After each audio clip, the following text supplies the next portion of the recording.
They call us in at their residence or office and enroll their fingerprints through this service. So picking up these responses with you all. So let's go very quickly through the questions.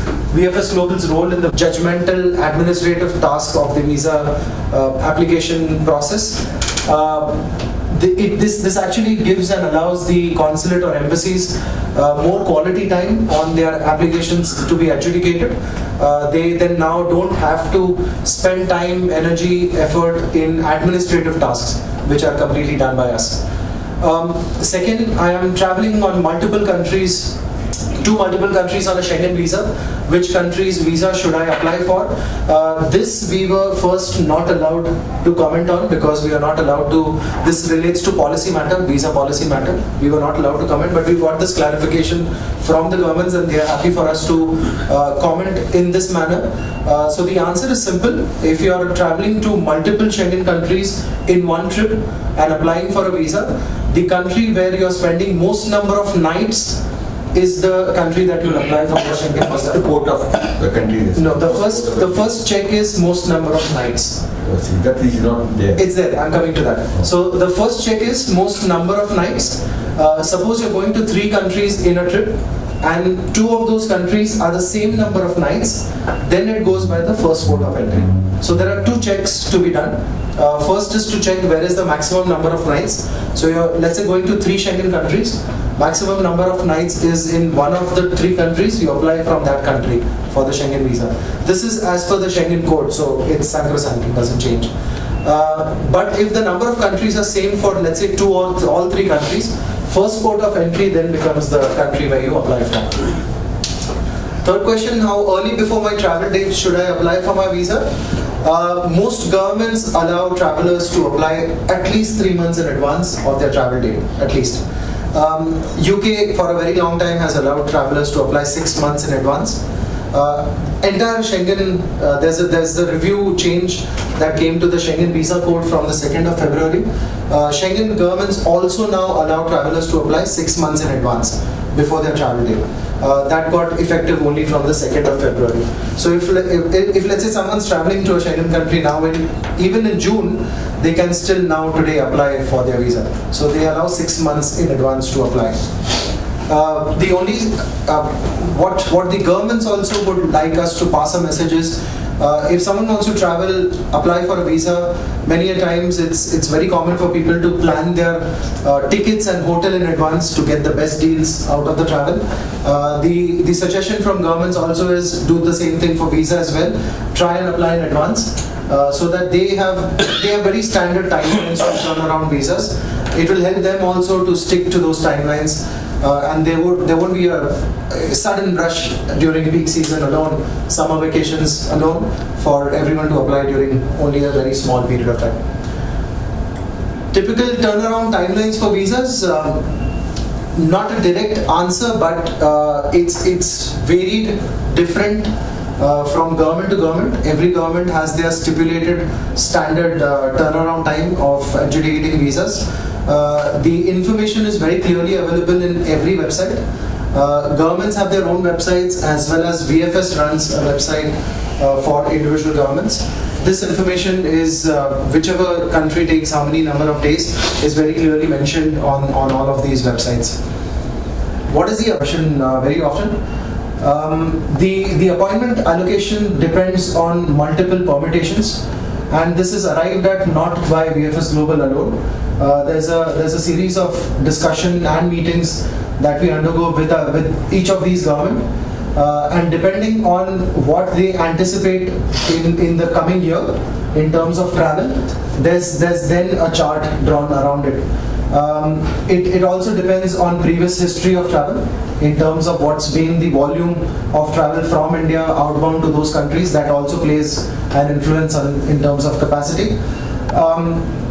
To give you a few instances, UK was very well aware of World Cup in 2019, and that's why they asked us to allocate more appointments in 2019. Is NOC mandatory for...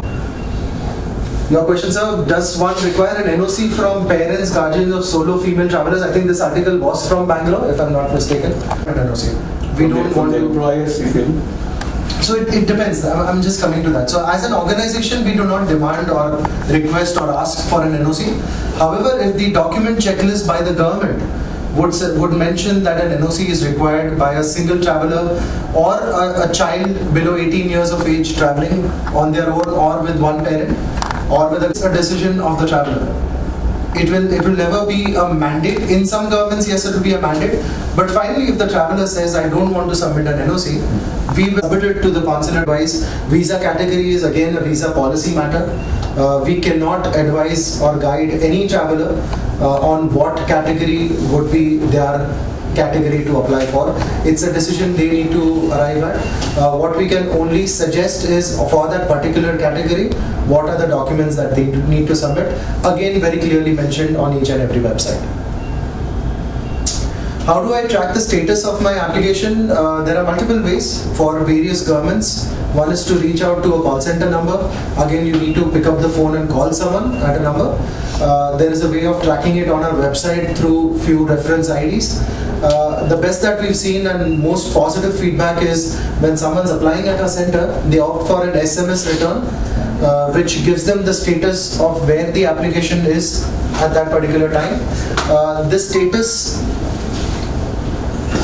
I'll scroll. Expedite the process? No, they can't. Every government has. However, UK has a set process. So their standard timelines are, let's say, 15 working days. But they also have the provision of someone opting for a priority visa and a super priority visa. Priority is turning around the application in 5 working days. Super priority is turning it around in 1 working day. Now this is a government-led process, UK government. We do get few fraud issues get reported to us. And I think our comment is only around the fraud that gets reported to us. Concerns around. What has VFS Global done about it? We cannot eradicate this entirely.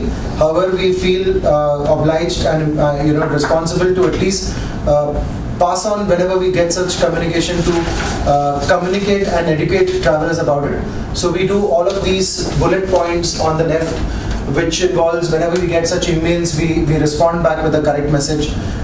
We have call center voice messages talking about such fraud cases. There are posters in all our application centers, not only by us, but by respective governments as well, who want the travelers to be aware that there are such frauds happening, and they should be aware of not going by it, but at least checking on it.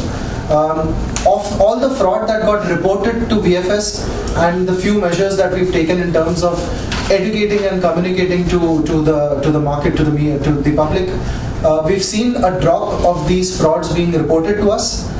From 17 versus 18, we saw a drop of about 32%. Whereas in 19 against 18, we've seen a drastic drop of about 79%. 71%. But the fraud mails, they can notify you only if it comes to you. Okay, that's because mails may have from your bus, and the link may point to some other website. So the moment the person clicks there, it will go somewhere else. So there's no chance to come and intimate you like, I done that. So in the case, what? So the emails that go out from us is only because emails would come to us. These emails may not be from you, like it's all spam and something. Yeah. So is there any, because most of people are not well educated to know how to check the mail and all this. The header part, very less people know it. Yeah. So unless you go to header, you cannot know it's from where. So in this case, I think you're not responsible. Because it's none of your. Absolutely. Frauds are detected at what stage? So that it's at various levels, but you don't we don't do that. What we are only talking here about, sirs, is what gets reported to us from the embassy. from the travelers, from the individuals. No, that's right. That's the data. Yeah.